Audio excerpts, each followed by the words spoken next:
Ooh.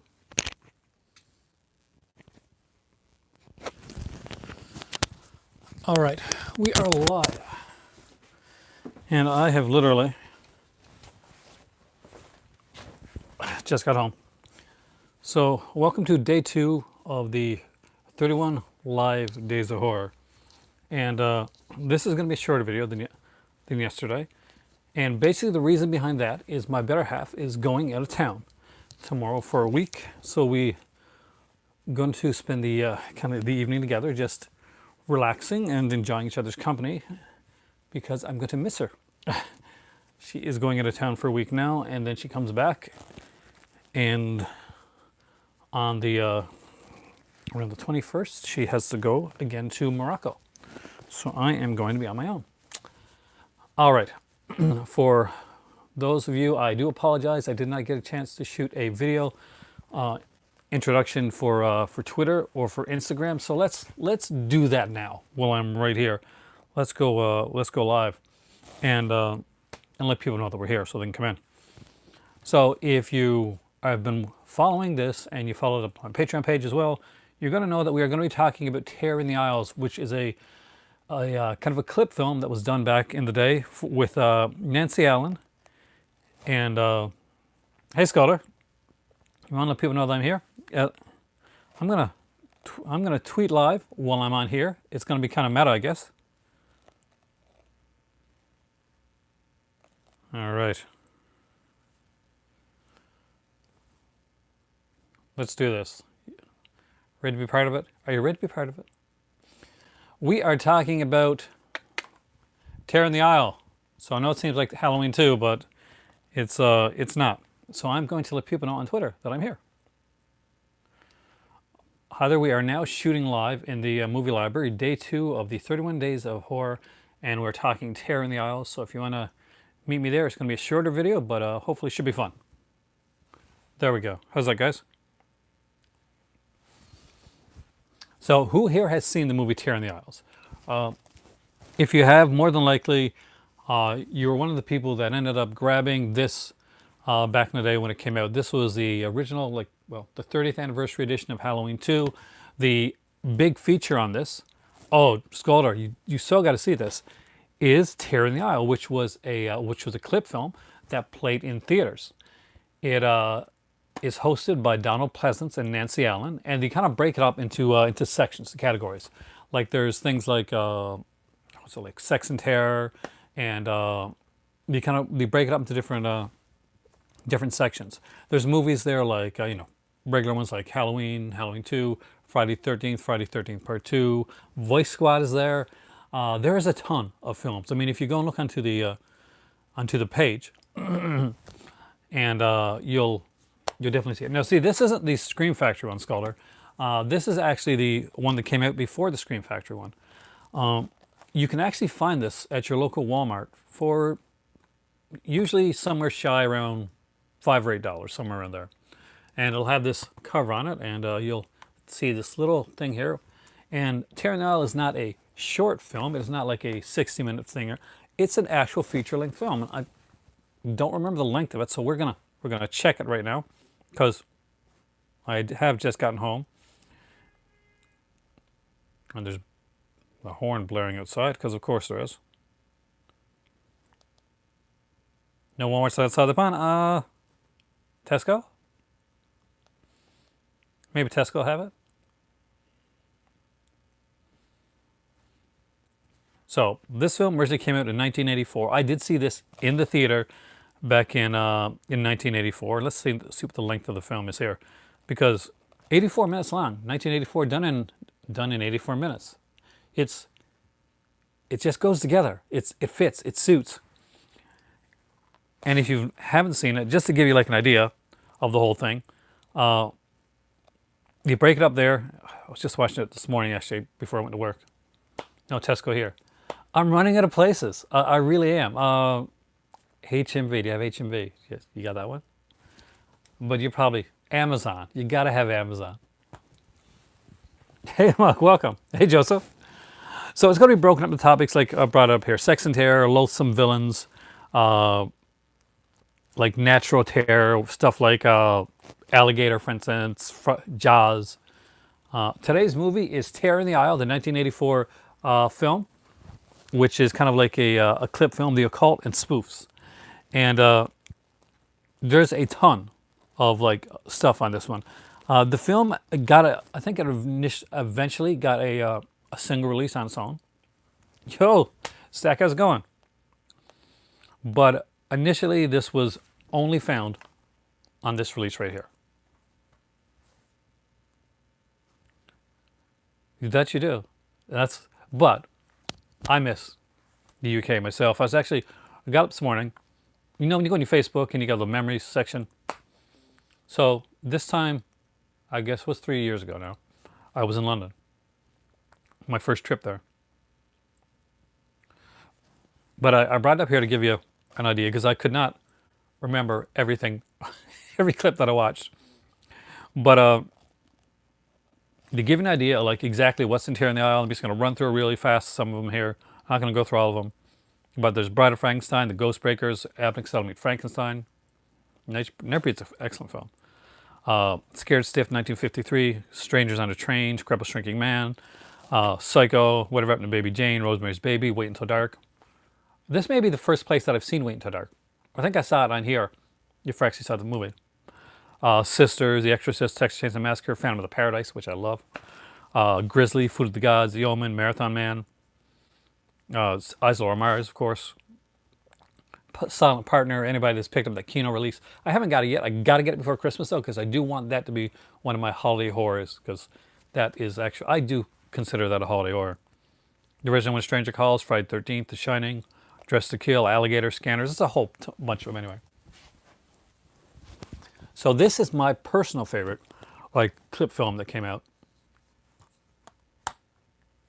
Oh, there you go. Wait till you get to the fantastic Leprechaun in Space. Mwah! Magnificoso. We'll go with that.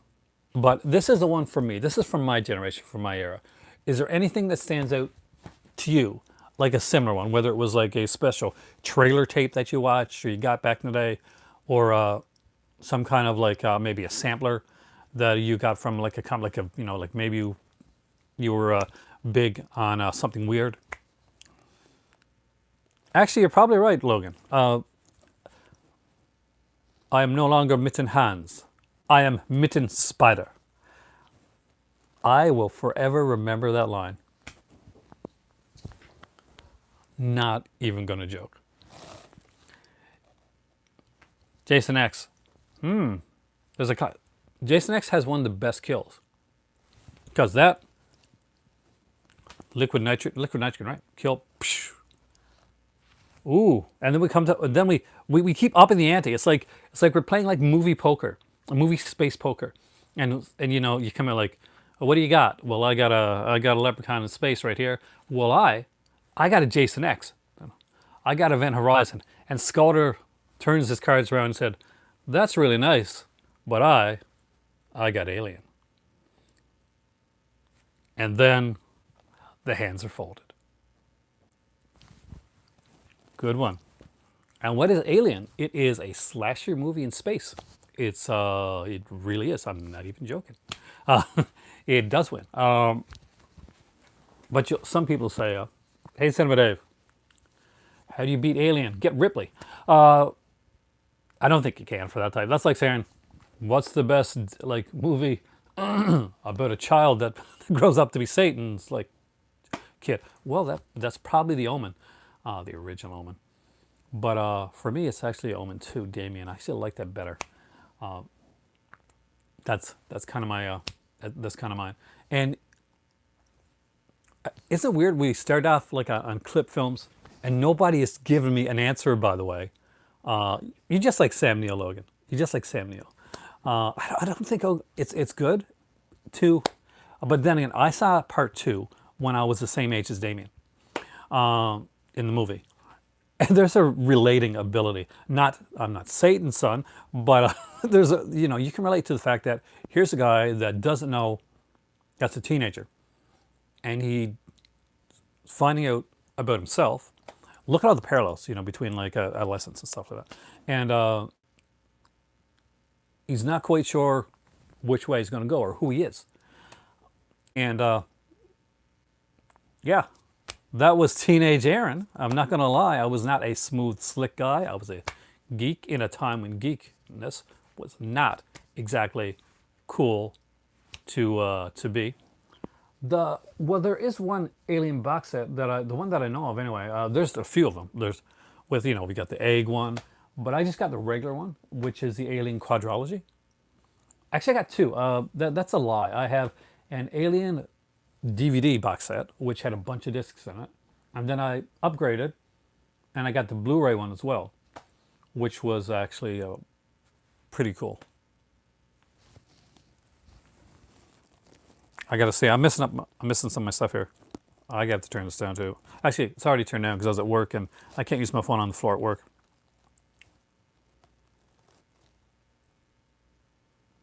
Lots of booty. I wish I was getting lots of booty.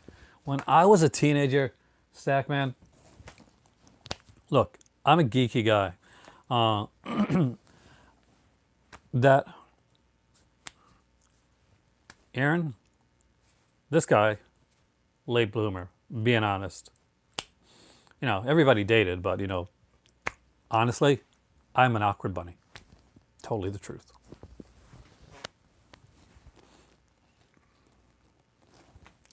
I was a guy at a party playing with the dog.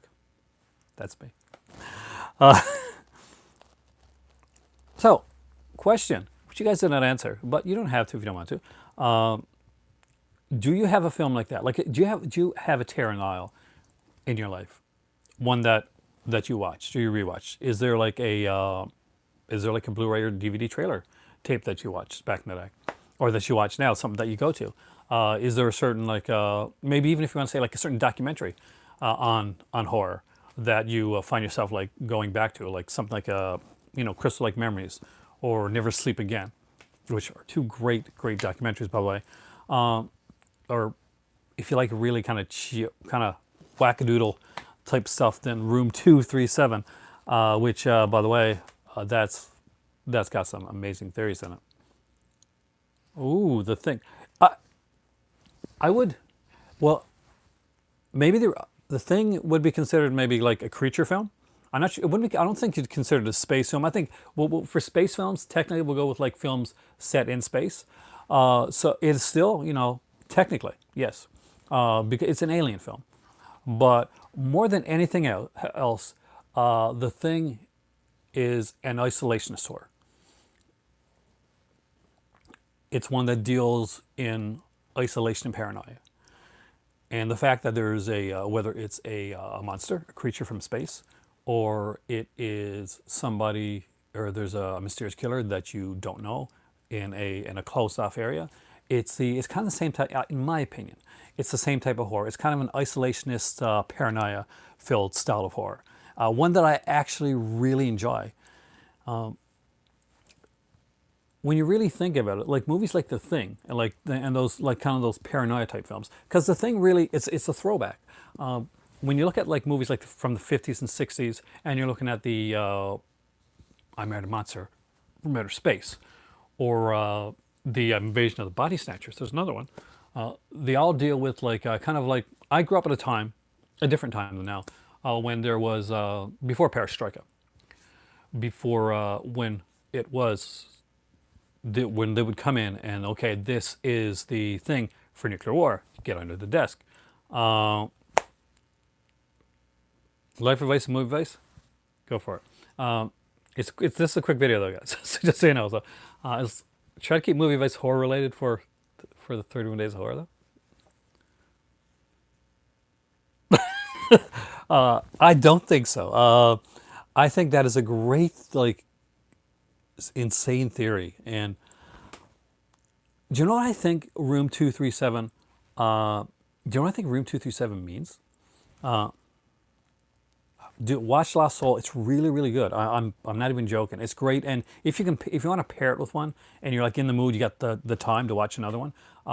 Look up Jodorowsky's Dune, which is another fantastic documentary, a bit cinema.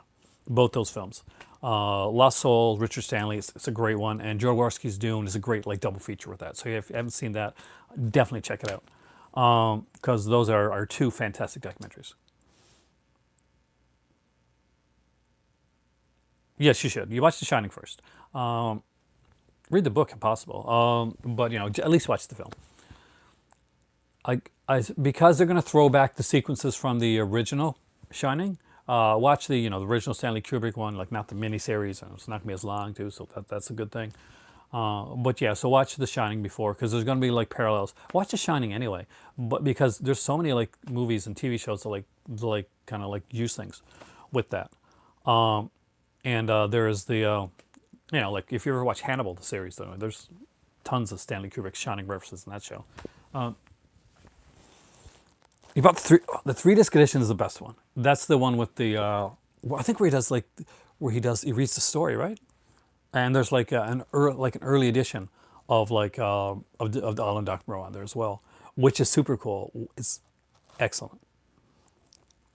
They're both books. I'd still go see the movie. I'd still see the movie. Like I'd see The Shining, because there are going to be like cinematic cues, and you even see them in the trailer, which you'll appreciate more if you watch the film. But as I was saying before, there's a certain type of horror. It came out around the 50s and 60s, and it went on into the 70s too, especially during Vietnam era stuff like that, where it was a kind of like a paranoid sense of horror, and they're among us type thing. And it's something that it's a particular type of horror that I think works specifically around certain time periods, and that I like a lot. Like Kaufman's 1970s edition of version of Invasion of the Body Snatchers with Donald Sutherland is a favorite of mine. That's actually one of my top films. Like you want to talk about like top like films with aliens and stuff in them. That version of Philip Kaufman's Invasion of the Body Snatchers definitely rings true there. And I see nobody has like a trailer movie or anything that they. What 22 Gnomes? I don't know. I don't know what that is. You mean like 22 Garden Gnomes? Like if you got the bones for it and you want to, I wouldn't particularly do it, but but to each their own. Bye bye like crazy stuff. Logan, I'm not sure. Check Amazon.com. I know yesterday Amazon.ca lowered the price on all of the Doctor Who box sets. All the the Blu-ray sets that are out. So I was going to buy the UK, I was going to buy the UK edition of the Colin Baker one, but then when I looked online last night, on Amazon CA, the Colin Baker Doctor Who was lowered by around $25, lower than the UK edition. So I changed my order. So check on Amazon. You may actually get a good deal, and if you already got them pre-ordered, it's already going to be lowered for you. I can't believe nobody has a trailer tape. Nobody has like a Zacherle's Horrible Horrors, or something that they particularly like with that type of stuff.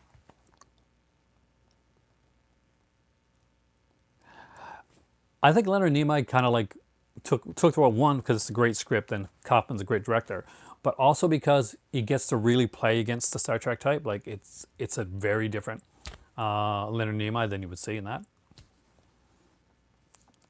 So that'll be like that's something that you'll find.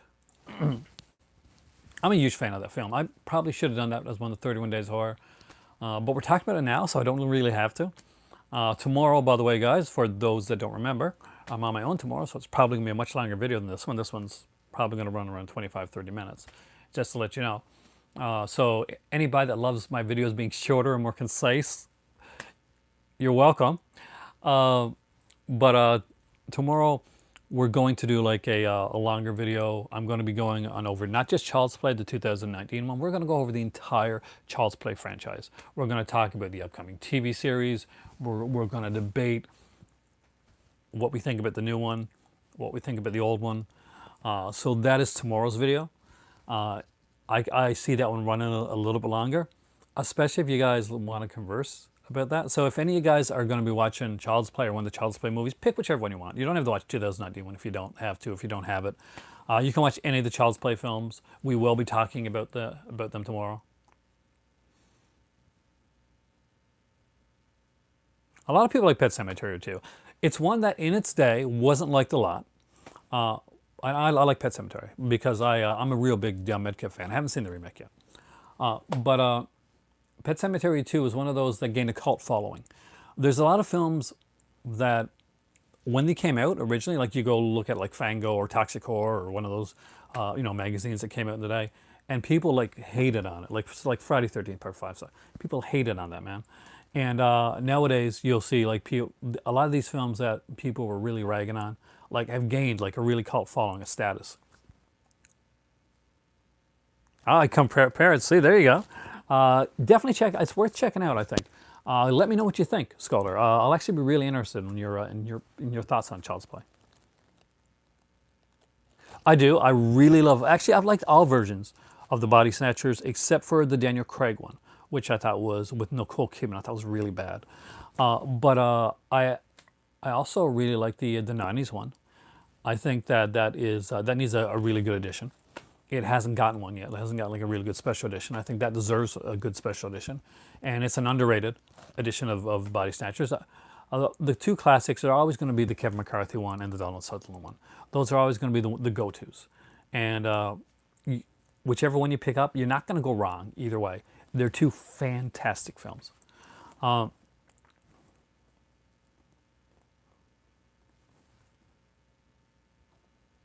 you know, the last two Leprechaun. Wait a minute. Are you going to watch the WWE remake of a Leprechaun called Leprechaun Origins? I got to get that. Are you going to watch Leprechaun Origins?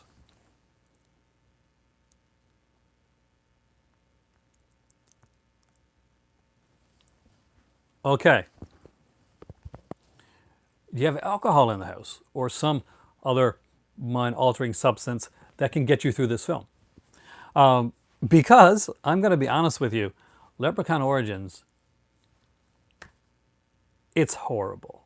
Let me know what you think tomorrow. We'll be talking about like pint-sized tears. We can branch out a bit. It's horrible, man. Don't expect a leprechaun. Nope, you're not going to get that in the film. Like, don't expect to see any work. Don't expect any leprechauns in the film. Oh my God, what a horrible accent. I apologize to all my people from the UK that have actual real accents that I just insult with that horrific accent. Uh, See, I can't. I mean, I just can't. I tried, man. I watched that movie. Like, I watched it more than once. I got the box set here. So it's for me, it's free because all the other movies were there and it was like $20 for the set. But I'll be honest with you, I still feel like I paid too much for it. It is actually because the Astron 6 members aren't together anymore. Um, I heard that the Astron 6, like the group that broke up, basically they were doing other creative things. I don't think there was any one of these like slam the door, I'm out of here type of thing. At least not that I know for. That's something to talk about tomorrow. Then think about why you like the way it's filmed. Maybe you can like have a good like argument ready. Because I would tell you what I thought of it. I thought it was. I'll tell you tomorrow. Why? Because suspense. Now I have not yet seen the new Leprechaun Returns movie. That's one that I haven't seen, and I doubt I'll get a chance to watch it before the next video because I do have to watch the 2019 Child's Play over again tomorrow morning because I'm going to work early tomorrow. We've got like an earlier day. Uh, I watched Child's Play 2019. I can't promise no spoilers on that film. Uh, but my favorite Leprechaun films are going to be are the first two actually. I really like the first two. Leprechaun the Hood's kind of cool. I kind of dig that a bit. You know, I like pretty cool cast. Speaking of like in the Hood, does anybody know if Bones is ever going to get a good release? Unable to see video, really? Can everybody else see me okay? I'll just do that. I'm never going to do that again, by the way. So if you never saw me, you missed out on whatever the hell that was. You poor guy, AME. Uh, all right. I'm super hyper tonight. I'm not gonna lie to you. Oh, by the way, guys, me and my better one of the things me and my better half are doing tonight, because we are fans of wrestling. AEW starts tonight. AEW Dynamite. So we're going to be doing some relaxing together. We're probably going to sit down and get some snacks and watch, or probably lie down upstairs and just watch AEW Dynamite together. Just got the big TV in the room. I'll have my tea. Get some. What am I going to get? I want maybe some chicken wings. I got kind of feel for chicken wings tonight. So, anybody here that likes wrestling? Hey, Cat Lover, you caught me. You caught me just almost as I'm going out. This is a short video tonight, but tomorrow is going to be a long one, and the reason for that, which I mentioned here before, is my better half's going into town for a week, so we're spending the evening together. We're going to sit down and watch AEW wrestling, the first episode. Hey, Steve, welcome. For us, it's neat because when we originally started hanging out together, one of the first things, it was around the time that anybody that knows wrestling will know this, that TNA started their Monday Night War type of thing. Well, with the obviously that didn't go well with WWE, but we started watching like TNA around then. I was already watching it. I was already a big TNA fan. I love The Burning, actually. It's a fantastic film. That's a great recommendation. And we started watching it together. And she was like, she'd never watched wrestling before. She said, "This is horrible. Wrestling sucks. I'm never going to get into wrestling." And now she watches the stuff about it more than I do. She watches this channel called Cultaholic, which is actually pretty good. And so she knows when things are going on, like before I do. Now, I did tweet TSN, because that's the channel over here. If you're in Canada, TSN2 is the channel that's going to be showing AEW Dynamite live every week. So that was a deal that was made kind of at the last minute. It was made yesterday, and I couldn't find it on my schedule, so I tweeted TSN, and they contacted me right away and told me what time the show was coming on. WWE is really sad right now. I would like to think that with all of that, AEW and TNA getting a deal on access and stuff like that, that they'd go all in. So I actually sat down and watched Raw this week, thinking, wow, since WWE has so much competition right now, I guess they're really going to step up their game. And they haven't. They really haven't. Poor Rusev. I'm just going to say that. That's enough wrestling talk. Anyway, I just wanted to mention that. Anyway, guys, tomorrow we are talking Child's Play 2019, all the originals, and any other point-sized horror. So you want to shove in some Leprechaun talk? It is. You want to shove in some some talk about the film Dolls? We'll get that in there. We'll be talking point-sized horror, even if you want to get into some of the puppet master stuff. Well, to be fair, I have done like 3-hour-long talks. He's really good. I really like that guy. He's got a really soothing voice. He's the guy that talks about the Criterion. It's the guy that talks about the Criterion stuff, right? Really, really seems like a really nice guy. I have watched his channel before, actually. I am subscribed to him. He seems really chill. I'm super hyper, so we'd be a great contrast. We make the perfect buddy cop movie. So, with that being said, wow, under 30 minutes. This is kind of a record. I am Aaron. You are the Movie Club. You guys are awesome. I had to spend some time with my better half before she goes away. So, priority. You guys rock, and I will see you here tomorrow, where we're going to be talking about point-sized horror. So make sure to watch. You have a great evening too, Mary. Make sure that you have Caliber, all you guys, and make sure to watch at least one point-sized horror for tomorrow. And surprise me. Watch something different, maybe. Even if you can't watch 2019, watch something different, and let me know exactly what it is tomorrow. Maybe you can come up with a point-sized horror film that I don't know about. See you soon. Have a great night, guys.